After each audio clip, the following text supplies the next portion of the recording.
Apparentamenti sì, apparentamenti no. Marco Zambuto sembra orientato ad andare avanti per la sua strada, forse perché forte della dote di partenza. Totò Pennica, chiamato a rincorrere per provare a colmare il gap iniziale, sta valutando se giocarsi la carta delle nuove alleanze. E fin qui sarebbe tutto nella logica e fisiologico, se non fosse che la scelta delicata innescherebbe conseguenze significative e rilevanti. Tutto ruota attorno al premio di maggioranza introdotto dalla nuova legge elettorale. Il rischio sarebbe quello di provocare dissidi interni alla coalizione della prima ora, cioè quella messa in campo al primo turno, perché semplice. Si tradurrebbe in una sorta di ghigliottina per quei candidati al Consiglio Comunale il cui destino è legato all'esito del ballottaggio. Al loro posto, in caso di apparentamenti, subentrerebbero infatti i colleghi inseriti nei partiti dello schieramento perdente. Attenzione però, l'ipotesi si concretizzerebbe solo se Zambuto o Pennica chiamassero in causa le forze politiche che hanno superato lo sbarramento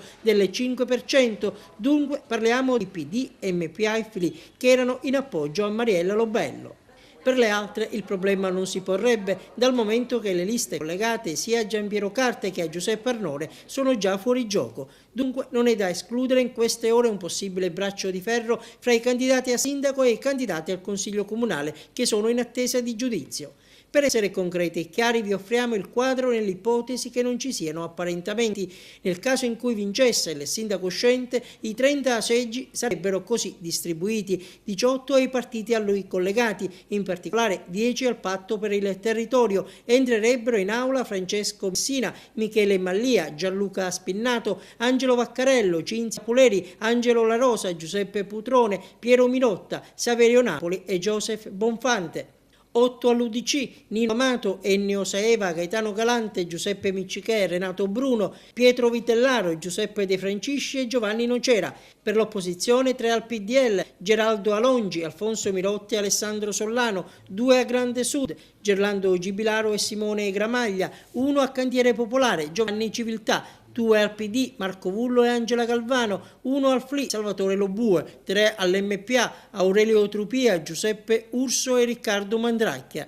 Nel caso in cui vincesse Totò Pennica, i 18 seggi della sua maggioranza verrebbero così assegnati: 9 al PDL, dentro Geraldo Alongi e Alfonso Mirotta, Alessandro Sollano, Andrea Cirino, Beppe Di Rosa, Sergio Burgio, Ciccio Buscaglia, Gioacchino Zarbo e Margherita Licata. 6 a Grande Sud, Gerlando Gibilaro, Simone Gramaglia, Alessandro Patti, Nino Cicero, Salvatore Borsellino e William Giacalone. 3 a Cantiere Popolare, Giovanni Civiltà, Lillo Pisano e Biagio Licata. Tra i banchi dell'opposizione siederebbero Francesco Messina, Michele Mallia e Gianluca Spinnato per il Patto per il Territorio, Nino Amato e Ennio Saeva, Gaetano Galante per l'UDC, Marco Vullo e Angela Galvano per il PD, Salvatore Lobue per il FLI e Aurelio Trupia, Giuseppe Urso e Riccardo Mandracchia per l'MPA.